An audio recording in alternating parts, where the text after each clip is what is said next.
Okay, so yesterday I don't maybe I wasn't as clear on this as I'd like to be. I had 3 goals for this unit that I stated. Does anyone remember what my 3 goals were? I don't know that maybe I made enough of an emphasis on this. Does anyone recall what 3 things I want you to learn in this unit? Naming. Naming's one of them, yeah. A big focus of what we're going to work on is I want you to be able to look at a compound and learn how to name it.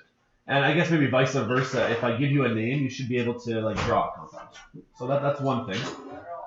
Remember what some of the other things I mentioned were? It's okay if you don't, by the way. I'll restate them every day. Okay. Another one of the goals I have is I want you guys to have some appreciation of just how vast organic chemistry really is and the uses it has just across society in general. I gave some examples yesterday just in my own life, of how even if you just focus on the pharmaceutical industry, just on medication, that alone would be groundbreaking. And as I think of even more examples, like I think yesterday I mentioned how I take allergy medication. That would be based on some sort of drug that's probably based on an organic molecule. Melissa being able to deliver Cameron based on being able to have the right drugs to be able to have a C-section when Cammy wasn't going to come out properly, if that makes sense. But I mean, you probably could think of so many things in everyday life. I was thinking about sports. Like new technology in sports equipment. Like, for example, hockey sticks, for example. I grew up playing with a wooden hockey stick. Well, nowadays they've got these composite hockey sticks, which are probably made of some sort of organic polymer that has just a little bit more flex to it that allows you to shoot the puck a little bit faster. You know what I mean? I mean, not that a hockey stick is groundbreaking in terms of changing everyday life, but as you look around the room, I'm hoping that more and more you'll think, God, man, that's based off of an organic something. If it's based on a plastic or if it's something that's synthesized, that's organic chemistry. If it's not being mined out of the ground or, you find a pocket of this somewhere, in a tree, you know what I mean? Like something natural, it's probably organic. Does that make sense? So I want you guys to have some appreciation of just how vast the organic chemistry kind of section is. I would really like to encourage everybody to write an essay in this section here, just because there's so much topic matter that you could explore if you wanted to. You could explore the pharmaceutical industry if you wanted to. As I was driving this morning, I was thinking of you two in particular. You guys have ranches, livestock, right? Do you give them any sorts of antibiotics? Vaccine. Sure, vaccines, that would work, right? I mean, that would be a whole branch of something that probably applies directly to your parents and your family's livelihood, right? In terms of what sort of medication do you give livestock so they don't die, right? Because that's your investment, right? Every time you lose an animal, right, there goes, how much would it cost you? A lot. $1,000. Fair enough, right? So I mean, if you were talking 100 years ago, I bet you'd have more livestock die, right? But nowadays we know how to take care of them just due to medical advances. You know what I mean? Another thought that I had on my mind, my grandfather right now, he's 86 years old. He's in the hospital all the time. And the amount of medications that he's on, he needed one to repair his aorta. You guys know what the aorta is? It's like the major artery that comes out of the top of your heart, essentially. And they were able to give him medication to repair his aorta. They didn't actually have to cut him open and do surgery. They could just give him medication to help heal his heart. When I think about that, I go, that's crazy. That we could just give someone a pill and be like, here, this is going to heal the insides of your body. Right? Because again, 100 years ago, that doesn't happen. You know what I mean? So anyways, I digress. I wanted you guys to know about just how useful and how organic chemistry and the synthesis of drugs has changed our livelihood. So I did some research last night. I was right about TNT. In case you're wondering, that molecule on the bottom was Kevlar, not Teflon. But I was wrong. It wasn't aspirin. The one in the other corner there was actually, it isn't actually a drug so much. Now, I'm not a biologist, so I don't know the technical definition, but it's actually adrenaline. You guys know what adrenaline is? Sherry Chief, can you please come to the office? Sherry, please come to the office. The one over here that I called aspirin is actually, we've managed to isolate and identify adrenaline, which, I mean, okay, so you guys have learned about adrenaline before, so you're probably better versed at this than me. What's adrenaline? What does it do? It gives you Sure, that's what I know about it, right? Like when you have adrenaline, it gives you that, I don't know, that boost to be able to, you know what I mean? So I maybe need to talk about lab about what more about the technicals of what adrenaline is. But anyways, these are some examples of some chemicals. So last day, I started off by going through basically the beginnings of how to name molecules. And one of the things that I hope is a part of that appreciation here is that this is a very vast topic. Thanks, Jessica. If you want to, if you want to think about all the possible combinations of ionic compounds, we joked yesterday just about doing like perms and combs a little bit. And for you guys in my grade 12 class, we could probably calculate the number of ionic compounds possible because there's only so many cations, there's only so many anions, so it's Sherry Deighty, can you please come to the office? It's pretty Sherry, fixed please as come to to how the many office. ionic compounds there are. You know what I mean? Like you can do calcium with oxygen, calcium with fluorine, calcium with chlorine. And although there's a lot of compounds there, the ionic compounds, like there pretty much is what there is for that. Does that make sense? But in organic chemistry, all you gotta do is just add some more carbons. You could have 5 carbons in a row. You could have 6 carbons in a row. You could have 7 carbons in a row. Does that make sense? So if you want to, just add more. There was actually a word for that. Where was it? Here it was. Homologous. Basically, it refers to a series where they have similar structure, and all you do is you differ the number of repeating units. So rather than having 5 carbons in a row, put 6 carbons, or 7, or 8, or 1,000,000, right? And this is what chemists do. They experiment, they explore, and all of a sudden they discover that, I mean, hopefully one day they'll discover a chemical that cures cancer. You know what I mean? Okay, last day then, we left off this massive set of notes somewhere around here, where we were practicing naming some compounds. Did you guys try E, F, and G?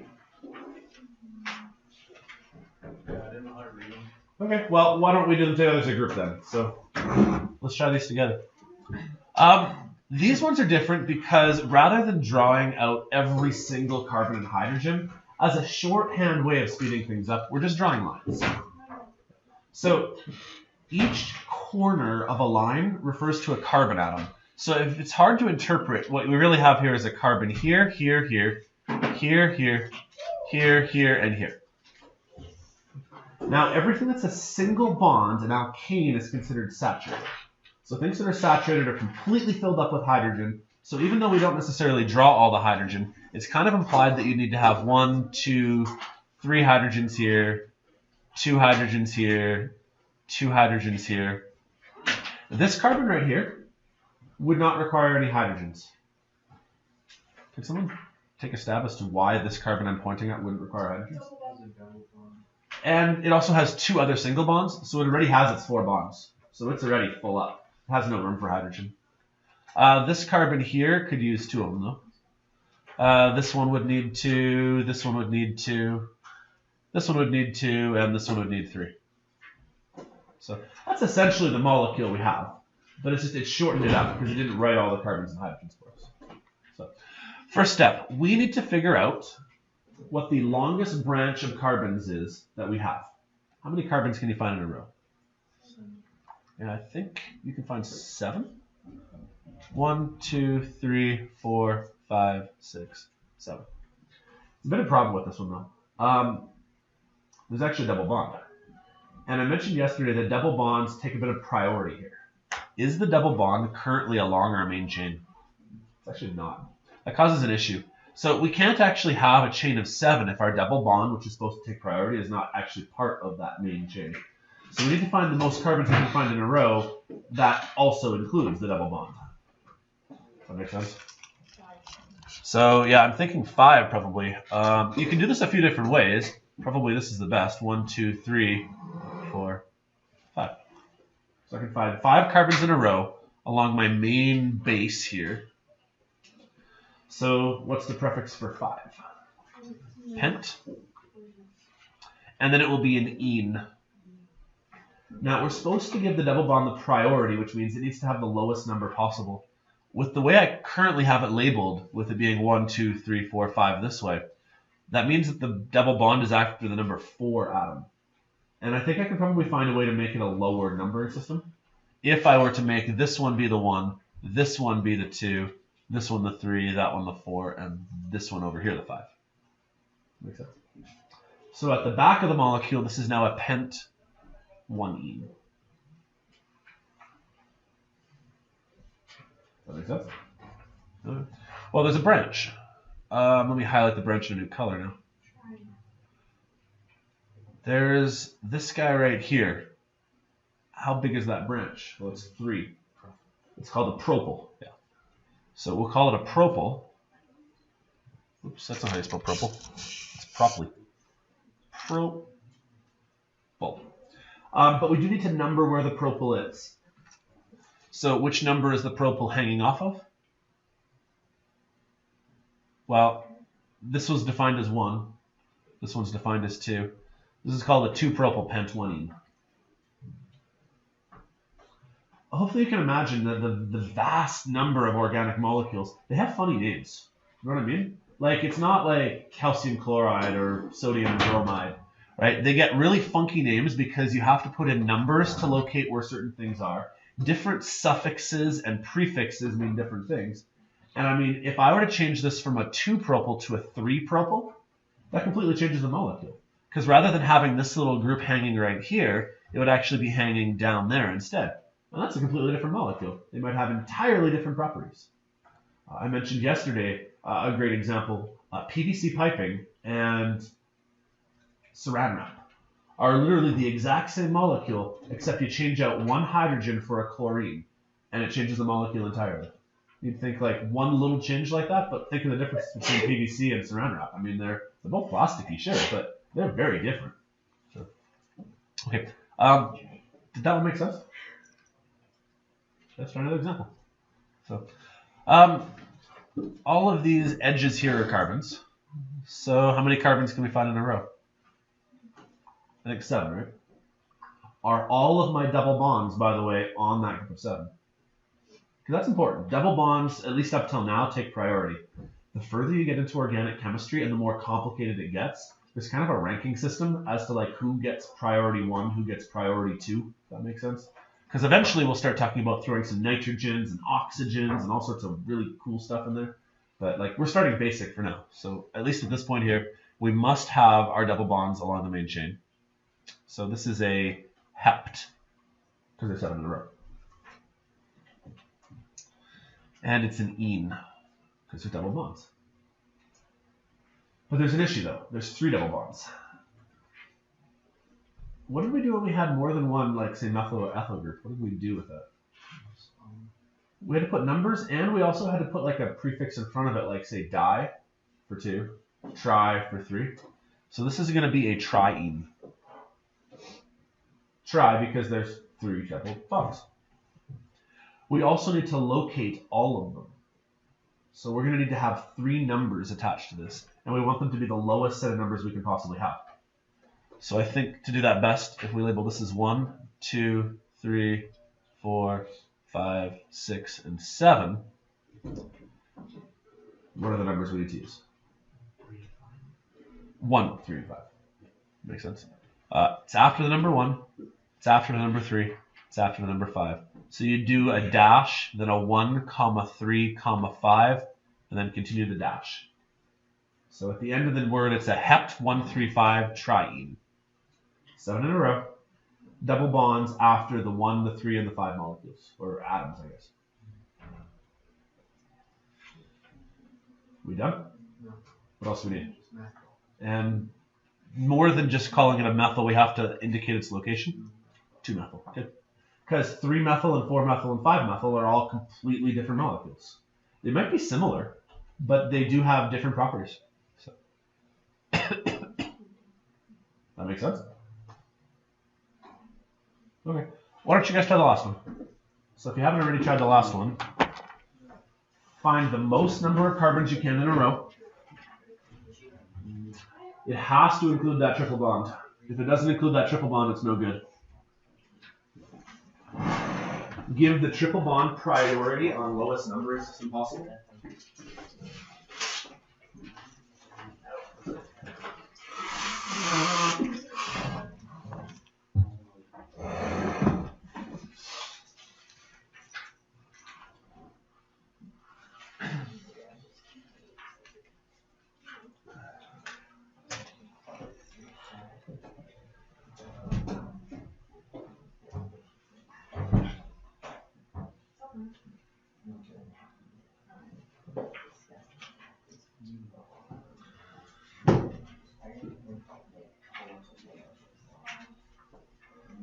So if it ends in a triple bond, the suffix we use is Y-N-E, which I pronounce ein.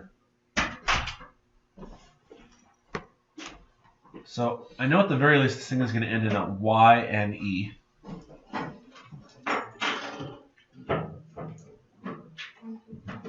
How many in a row? Please excuse the interruption. Marley Duncan, can you please call 100? Marley, please call 100. I think I found 6 in a row right here. So this is going to be a hex ein. That being said, we do need to locate where that triple bond is located. So it's located after the 1. So it's hex 1 ein. Once I've gotten rid of that, that more or less takes care of this main branch. And then it looks to me like there's a couple of little tags here. One of them is a group of 2 right here. That's an ethyl. One of them is a group of 1 right here. That's a methyl. Do you guys remember how to figure out which one goes first? Alphabetical, good, yeah. So you put the, let's see, the ethyl will go first. You'll put the methyl second. But we do need to locate which number they've been branched off of. So the ethyl is off of number 3, and the methyl is off of number 4. So this is a 3-ethyl, 4-methyl, hex 1 ein. Yeah, it doesn't really roll off the tongue all that smoothly, does it?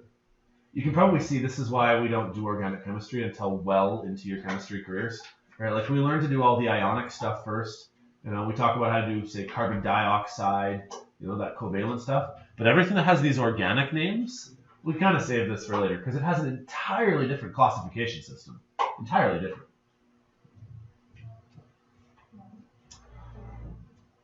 Sound good? Okay. What else do I got in here? Just a learning tip. Make sure you note that you need to have the lowest number for the position of the bonds. The double and triple bonds, they get priority. That's essentially what this slide says. Oh, you know what? I skipped a whole bunch of slides yesterday. We should go over those. Where would I have skipped from? You know what? Why don't I take it from alkenes again, just to make sure that I've covered these well enough. So, alkenes basically means there's double bonds. Okay. Double bonds are considered to be unsaturated compounds. And so maybe I can talk a bit about what makes something saturated versus unsaturated. Yesterday I asked definition of saturated previously, and the word I like is full. If something's saturated, it's full. It's got as many hydrogens as possible. Double bonded molecules do not have as many hydrogens as they possibly could. Let me show you an example. What would we call this molecule that I just drew here? How many in a row? 3. Okay, prop. Ene. Yeah, technically it's a prop-1-ene. Let me show you one quick thing here, though. Let's say you put the double bond over here, though, instead. Well, rather than numbering it that way, then it would be 1, 2, 3 over here. It's actually impossible to make a prop-2-ene. Does that make sense what I'm saying here? Because if you wanted to make it a prop-2-ene, just start counting from the other side. So there's sometimes when the numbering system is redundant, we don't actually bother with the number anymore. So we would call this propene because there's no way to have a prop-2-ene. If you have a 2, just start on the other side, call it a 1. So this is propene. If I wanted you to draw in all the rest of the hydrogens, which is kind of what I was going for here. So let's draw in some hydrogens now. This guy right here would need 3 hydrogens. That would saturate him. Does that make sense? But this carbon right here would only need 1 hydrogen because it's already got 1, 2, 3, 4 bonds. And this carbon over here would only need 2 hydrogens. And what I'm trying to get at is, do you see how there's kind of a gap right here in the molecule? It's not considered saturated because there is room right here. There is physical space where you could add more hydrogens. They just don't exist. That makes sense? And so because of that, it's considered to be unsaturated because there's room for hydrogens. They're making a double bond instead. So basically, to be saturated, it has to have all hydrogens. All hydrogens everywhere it possibly could. Right? And so if you have a double bond, there's an open location here where you could have had hydrogens, right? If there wasn't a double bond here, you could throw hydrogens here. But unfortunately, there is a double bond, so it means you have 2 hydrogens less than you normally have. So, in terms of other things you should know, typically these things are also non-polar again. Let me just go back to this molecule I finished drawing back here.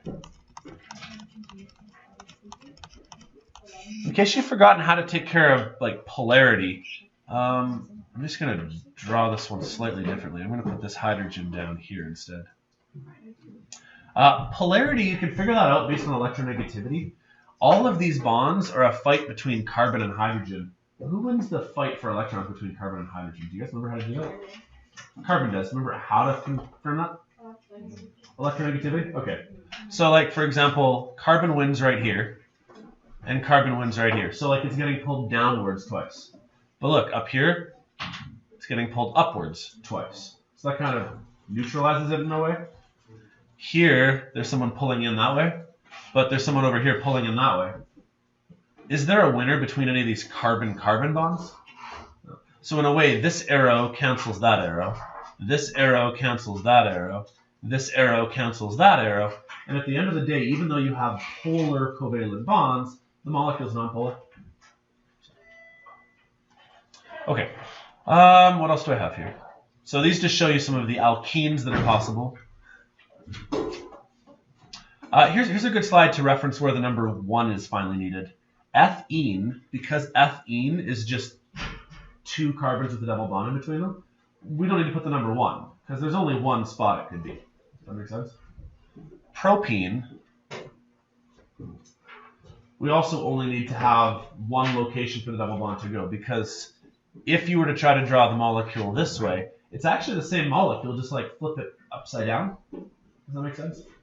But as soon as you get to butene actually requires a Roman numeral, because you could draw butene a couple of ways. You could draw butene like this. You could draw butene like this. You could attempt to draw butene like this as well. 2 of those are the same though, right? The first one and the last one are the same. Really take this top molecule, rotate it 180 degrees, it's the bottom one. So this one up here is a but1ene. This one here is a but2ene. This guy over here, though, is back to being but1ene, because you just start counting from the other side. Does that make sense? Okay. Alkynes have very similar properties again. They're also unsaturated, because they have lots of room for hydrogens. If I were to draw out an alkyne real quick, it might look something like this. This guy might require 1 hydrogen. This guy requires no hydrogens. This guy would have, say, 3. That's what propyne might look like. You see how there's like all these open gaps over here? That's why it's unsaturated. There is room for hydrogen. It's just there's not currently hydrogen attached, that's all. You have double bonds instead. So these open gaps is why it's unsaturated. Maybe I shouldn't write O's there. That might confuse people. I think there's oxygens there. There's just open space.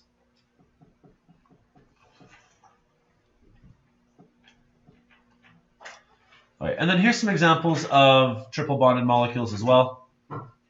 Same thing as last time. Propyne does not require a Roman numeral though, because there's only really 1 location you could have that spot. It's in the 1 to 2 location. Okay. Here's a bit of an aside that I have based on unsaturated and saturated again, but I've already talked about this. Here's just some pictures to add to it. Do you guys see how this molecule right here has that double bond? Here's that open space. It's considered unsaturated. If we were to add some hydrogen gas to it, just some H2 gas, it would actually take these 2 hydrogens in the H2 gas, and it would fill in that spot right there. So as a way to saturate a molecule, all you have to do is just add hydrogen gas to it, and it should fill in all of the gaps. So then it breaks its double bond and then fills. Exactly, yeah. Yeah, so there's actually a word for this on one of the next slides here. Before I get to that one, though, this is the same concept. You have this gap right here, you have this gap right here. Add some hydrogen gas to it, and now you saturate it. That's all. So, no, I didn't call it this. Okay, this would be called an addition reaction. And we're going to get to reaction types later. You know how when I started class, I asked you about the 3 main concepts I had that I wanted to focus on? I forgot the third one. One of them, appreciation of just how vast organic chemistry is. 2, being able to name things. The third one, by the way, we're not going to do this for a couple of weeks, but I need you also to learn different reaction types that occur in organic chemistry, because it's not single and double replacement anymore. So the ones we're going to learn about are things like addition, elimination, substitution. So for right now, I'll just tell you this one, and we'll focus on this more later. Like we have a whole set of classes where we'll talk about reaction types, but this would be known as an addition reaction, which hopefully that kind of makes sense, right? You're adding hydrogen to fill in an open gap. This would be the opposite. Imagine that you had this molecule right here, which was saturated. If you were to make something unsaturated, that's also possible. Usually that requires heat. And if you superheat ethane, you can actually cause a couple of hydrogens to get ripped off the molecule. And in doing so, it actually forms hydrogen gas, but gives you an unsaturated molecule. The type of reaction this is called a cracking reaction, where what you're essentially doing is you're cracking off some hydrogens. Right? You're breaking them out. Does that make sense? So, again, that's why I put this as a brief aside. This is not something I need you guys to know yet, because we're going to spend a whole week on this, a couple of classes. So, but just so you've heard these words before. So, to saturate a molecule, add hydrogen gas. To unsaturate a molecule, usually we're heating it up, we call that cracking. Okay, we can probably skip this. We just did this. What's left? Oh, let's do some drawing. So another skill I need you guys to possess. I mean, not only should you be able to name a molecule, but you should be able to sketch it out. You're not going to be asked to sketch a molecule on the diploma. The 2 most common ways I see them test this, though, is they'll ask you which of the 4 drawings is the correct drawing. Or what they might ask you to do is, at the end of the day, they'll say how many carbons, how many hydrogens, how many oxygens are there in the molecule, and they'll make it numeric response. So why don't I try drawing the first one for you, then you guys do the second one. So, okay, methyl pent 1-ine. Where should I start? Any ideas as to like which part of the word is a good place to start with? I would say the pent. I would start there. Means we need 5 in a row. 1, 2, 3, 4, 5. Okay, and that seems kind of weird because I just drew 4 lines. But the reason why it's only 4 lines is that each corner is a carbon. Then I need a triple bond on the 1 spot. So why don't I make this one right here be the triple bond. Then on the 4, I need a methyl. And then lastly, we should fill out hydrogens everywhere they should be. So this carbon right here needs 1 hydrogen. This carbon right here does not need hydrogens. It's very unsaturated because it's filled up with bonds from everywhere else. This carbon right here needs 2. This carbon right here, there's 3 lines coming out of it, so it only needs a 4th one. This one will need 3. And this one will need 3. So I could see them then asking you a question where they ask you how many carbons did you need and how many hydrogens did you need. So how many carbons are there? 1, 2, 3, 4, 5, 6 carbons. How many hydrogens are there?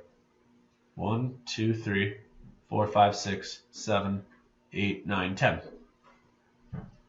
that make sense? So they could ask you a numeric response question. Sure. Please excuse the interruption. The breakfast cart will be parked in Marley's office this morning. Any senior high students needing breakfast, please go down to Marley's office. Okay. Do you guys get what I'm saying here, where they can make a numeric response question then, where the answer would be 610?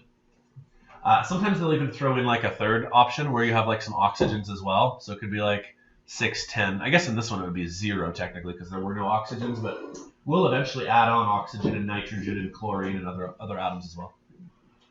Does that work? Okay, if you haven't already, try drawing the dimethyl but 1-ine. See if you can draw that one.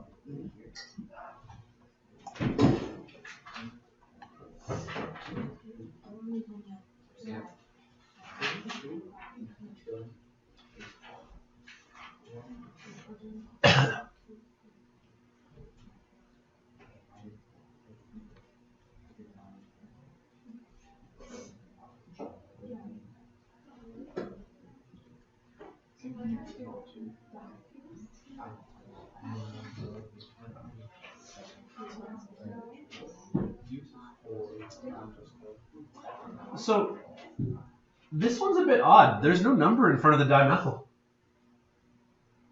Right? Normally there should be a numbering system to start this thing telling you where to put those methyl groups. Okay, here's a but 1-ine. 1, 2, 3, 4. I'll put the triple bond, I'll put it right here. I have to throw 2 methyl groups on there, but it didn't tell me where. There's actually a very important reason why. Can I throw a methyl group off of this one right here? No. Why? It's just part of the chain. It would be part of a chain then, right? If I were to try to attach a methyl group right here, now we'd actually have 5 in a row, not 4 in a row. So that one's out. Can I put a methyl group off of this carbon right here? No. Because it's already full. There's already 4 bonds coming out of it. Can I put it off of the very last one in the chain?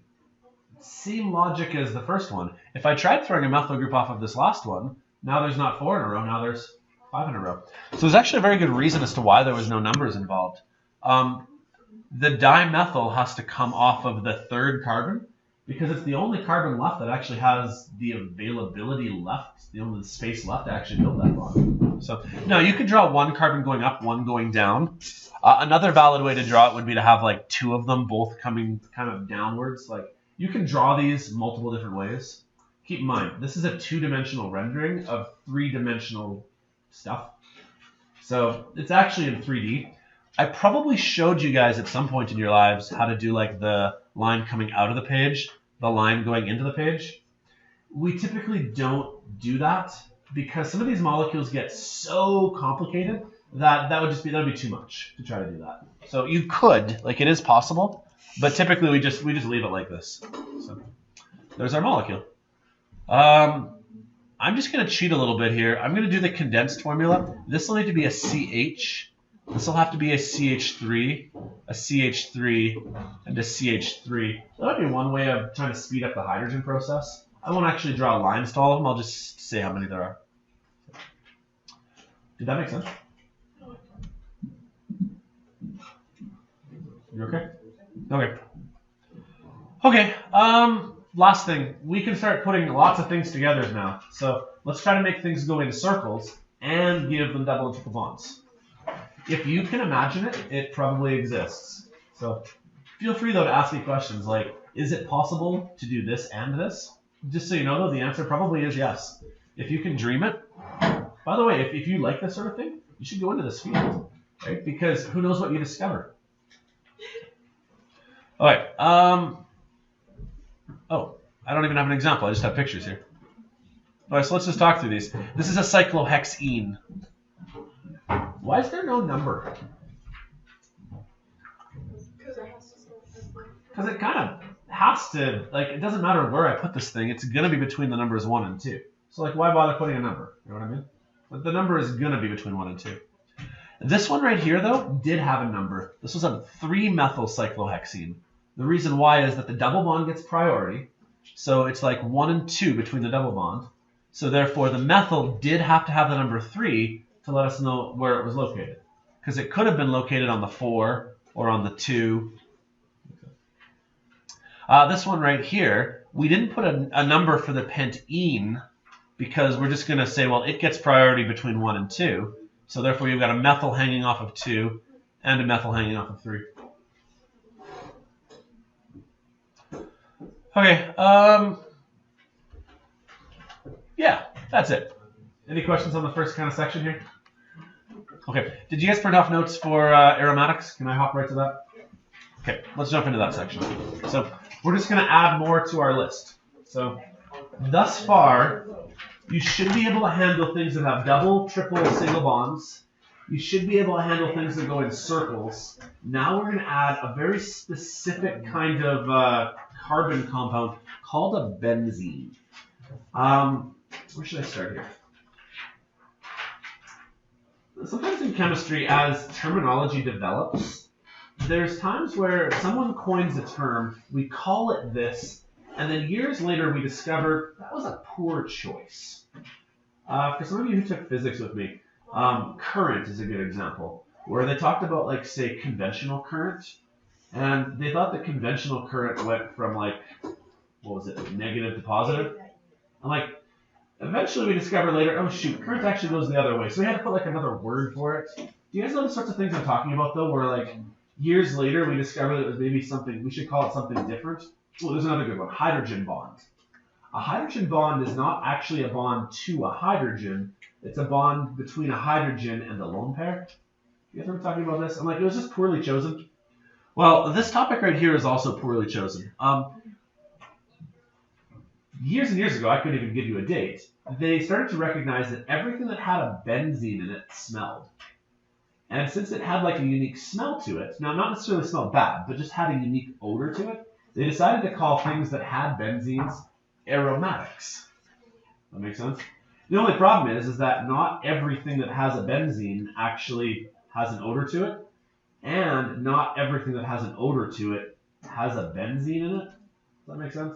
So it was kind of poorly chosen, but many things that do contain benzene do have a distinct odor to them. So that's why they were called aromatic. But yeah. When we do our smell lab, by the way, our smell lab does not have any benzenes in them. So it's kind of poorly chosen. Here's one more thing I need you guys to know. Benzene is a possible carcinogen. You guys heard that word before? I mean, it's defined right afterwards. It means that it possibly is cancer-causing. Benzene by itself is highly dangerous. But put benzene in other compounds, perfectly fine. Let's do that one more time. Benzene all by itself, dangerous. I cannot buy this stuff. They will not sell it to me because it could give you cancer. Okay? But attach other stuff to a benzene, we're fine. That makes sense? It's just the weirdness of, like, how chemistry works. Add an extra carbon to it, we're good. So, here is what benzene looks. Oh, hang on, we're not there yet. Well, okay, here's the slide I showed you yesterday about, like, the big branch. We've now covered all of the hydrocarbons and the aliphatics. Today we're going to focus on things that involve benzene rings. Here's what a benzene ring looks like. That. We usually draw it as a hexagon with a circle inside it.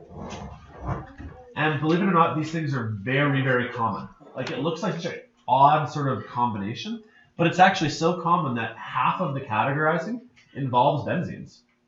Maybe it's not exactly half, but it deserves its own topic.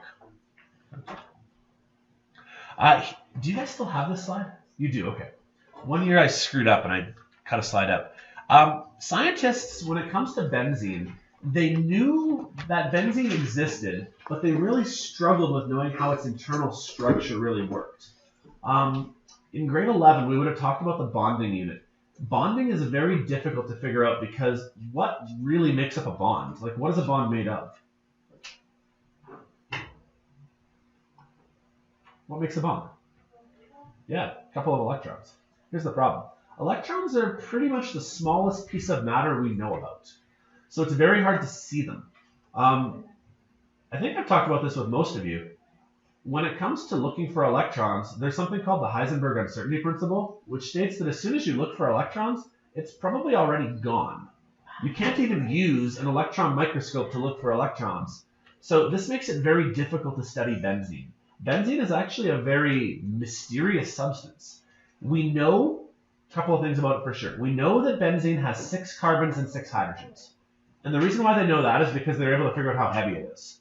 And knowing how heavy it is, they were able to break down the composition to 6 and 6. 6 carbons, 6 hydrogens. But they were really uncertain as to what it really looks like, if that makes sense. So here's a slide I found that has some examples of what people think it looks like. They used to think that benzene looked like this. 6 carbons. And that somehow they were bonded like across the middle of a hexagon. I don't think people think that anymore, but that was an initial idea. They used to think, well, maybe it was 6 carbons, and maybe there's a double bond here, a double bond here, and somehow it bonds like across the middle. This one's kind of nifty. You can actually make a molecule like this using one of my model kits. This would also have 1, 2, 3, 4, 5, 6 as well. This one, I don't even know what they're going for here. They think maybe all the bonds somehow bond into the middle somehow. The only problem is all of your carbons are around the edge. Then what element can possibly go in the middle if all your carbons are around the edge? You know what I mean? Long story short, these are the two most common ways that we represent benzene these days, because we actually have no idea where things are located. We just know that there are 6 carbons and 6 hydrogens. So sometimes you'll get benzene drawn as a hexagon with a circle in the middle. And the circle kind of implies that there's bonds somewhere in here. We just don't know where. Somewhere in here, there must be some bonds. One of the odd things about benzene is that we can actually measure the length of different bonds. Single bonds usually are about this far apart. Double bonds are about this far apart. While benzene has unique bonds that are like in between in terms of size. They seem to have like their own type of bond, which is not a single bond, which is not a double bond, but is like a completely unique to only it sort of bond. Does that make sense? So we can't even draw them with lines. So sometimes we attempt to. Sometimes we draw benzene like this, where they assume that there's a double bond, a single bond, a double bond, a single bond, a double bond. But that's not true. Like we know for sure that's not correct. Because a single bond should be like 1.3 angstroms, and a double bond should be 1.6 angstroms, and the benzene bonds are actually 1.5. So this is actually not how it works. Usually we draw them as a hexagon, and we use the term like a delocalized, localized electrons. Meaning that somewhere in here are some electrons. We don't know exactly where, but somewhere in there are some electrons that somehow managed to keep this benzene together. And typically we believe then that the hydrogens, the 6 hydrogens, are all kind of facing outwards. Let me just redraw that one more time, actually, just so it's a little bit nicer. Okay.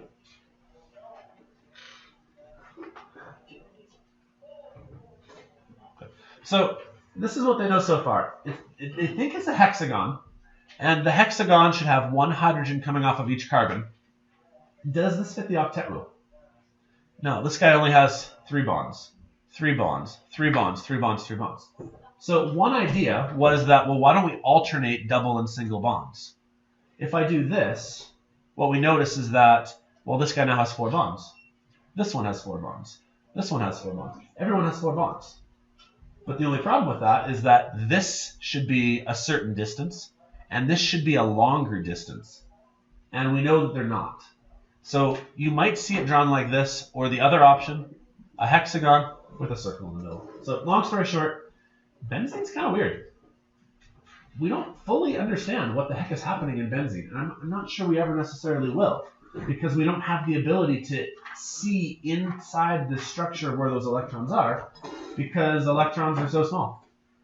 Does that make sense?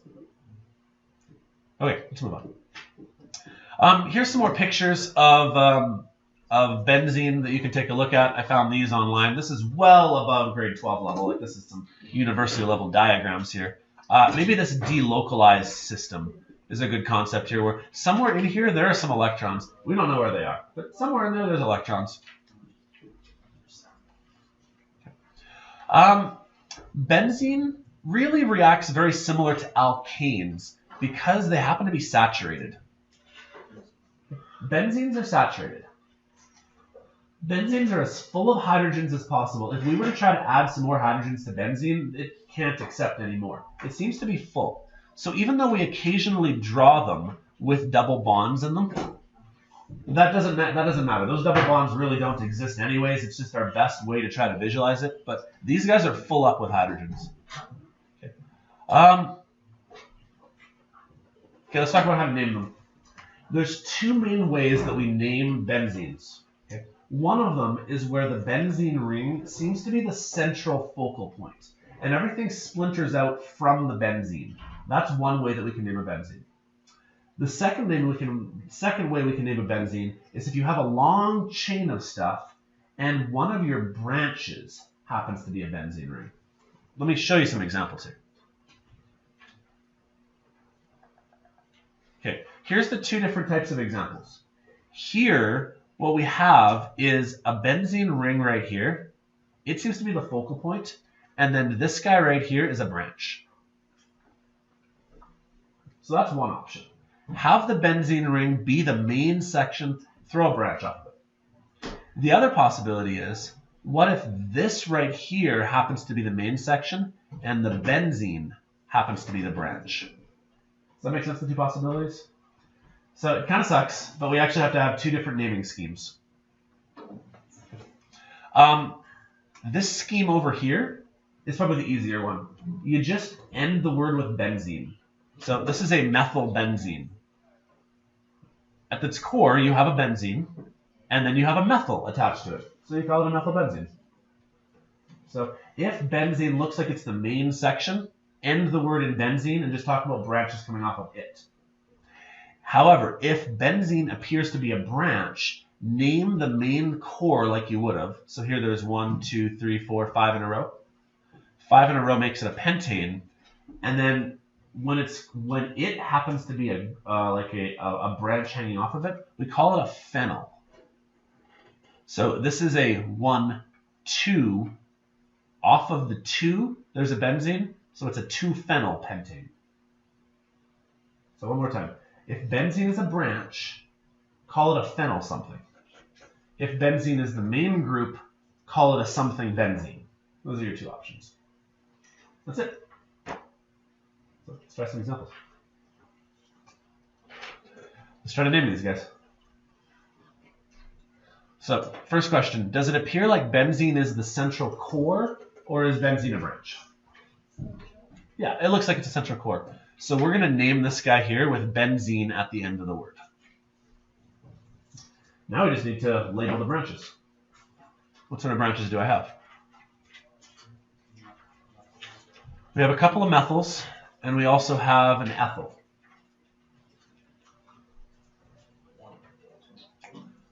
Well, we need the lowest numbers possible. So, let me do some examples here. 1, 2, 3, 4. It means I'd be using a 1, a 3, and a 4. Is there a way we can use lower numbers than 1, 3, and 4? Yeah, I think you probably can see this. If I do 1, 2, and 4, that's the lowest numbering scheme possible. So on the 1, we need an ethyl. On the 2 and 4, we need a methyl. We do have to do it alphabetically. So now I always forget what happens when it's a di or a tri, whether that trumps alphabetically. I need to look this up again. Okay, I'm going to take a stab at it. I'm going to guess, but put a little note here that I need to look into this again. I should remind myself better. Since there's two methyls, it becomes a dimethyl. D from dimethyl is alphabetically before ethyl. So I think we could go with a 2,4 dimethyl, 1-ethyl benzene. And I'll double check into that one as to whether I have the order right here, because D does trump E. You know what I mean, alphabetically.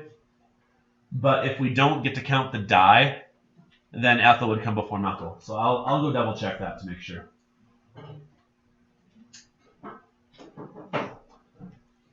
Did that make sense though? Okay. Okay, for the second one over here, hopefully you can see that the benzene is actually more like a branch. How many carbons are in a row? 8. Good. 8, not 6. They're really tricksy on this one. There's a 1, 2, 3, 4, 5, 6, but this one there's a little 3 after it. So there's actually 1, 2, 3, 4, 5, 6, 7, 8 in a row. Does that make sense? And you know how I numbered it from left to right there? I probably should actually go the other way for lowest numbers. 1, 2, 3, 4, 5, 6, 7, 8. So this makes this thing a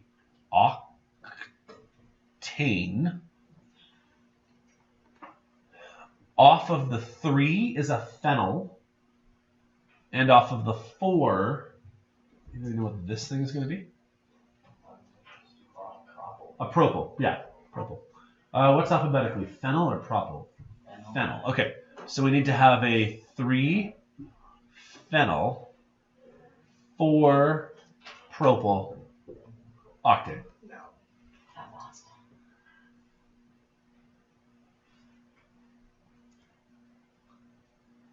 That makes sense? Okay, that's it. After the first day, it actually is not so bad because the first day has a lot of information to throw at you. And then each day I'm going to kind of throw something just new at you. And then once you learn the new rules, just add it to your the knowledge you already have. So, here's an example just showing you 3 of the isomers of benzenes. This is a 1,2-diethylbenzene. This is a 1,3-diethylbenzene. This is a 1,4-diethylbenzene. Those are all different molecules. They'd all be considered isomers of each other. Do you guys remember isomers from yesterday? Yeah. I like the example of transformers. Basically pull this thing off right here and put it there instead. Or put it there instead. Why can't I put it on 5? That's the 3, right? Just flip it backwards and do the same thing, right? Okay. So let's go reverse. If I give you a name, could you guys draw this thing? A 1-ethyl-3-methylbenzene. By the way, you can see here they put them alphabetical, right? E before M.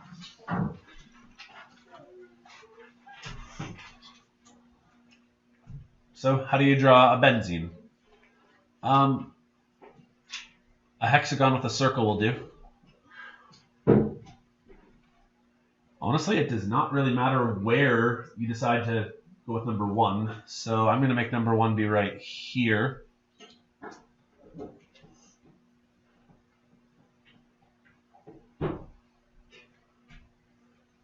That'll be 1. It doesn't even matter whether I go clockwise or counterclockwise, but I need to skip a spot, and then I need to put a methyl there.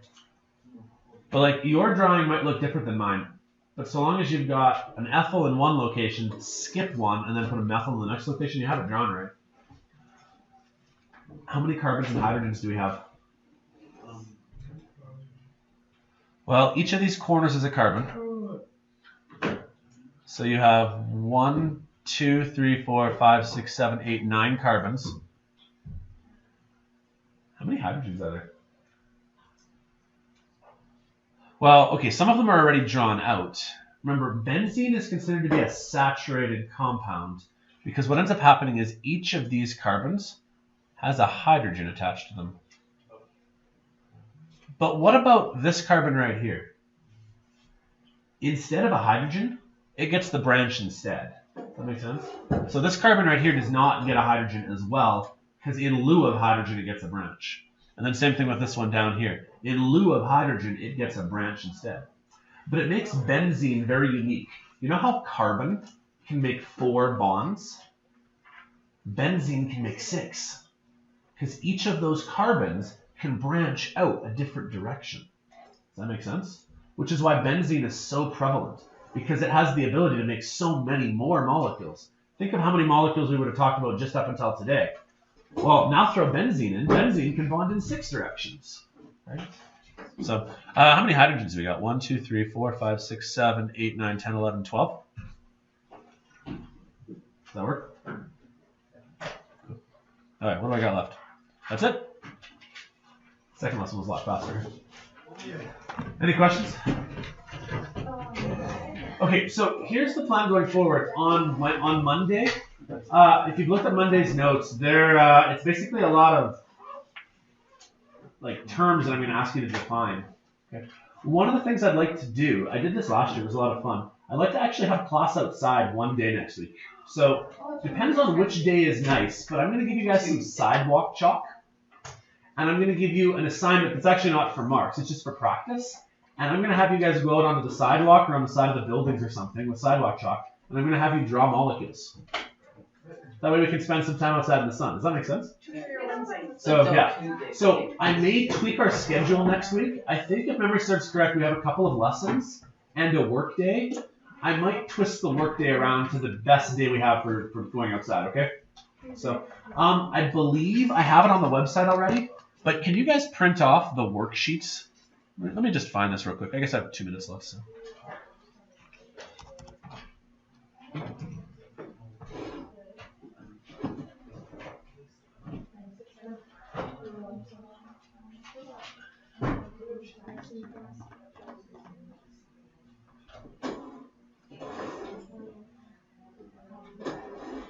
Okay, so the plan next week would be to do a lesson, a workday, and a quiz.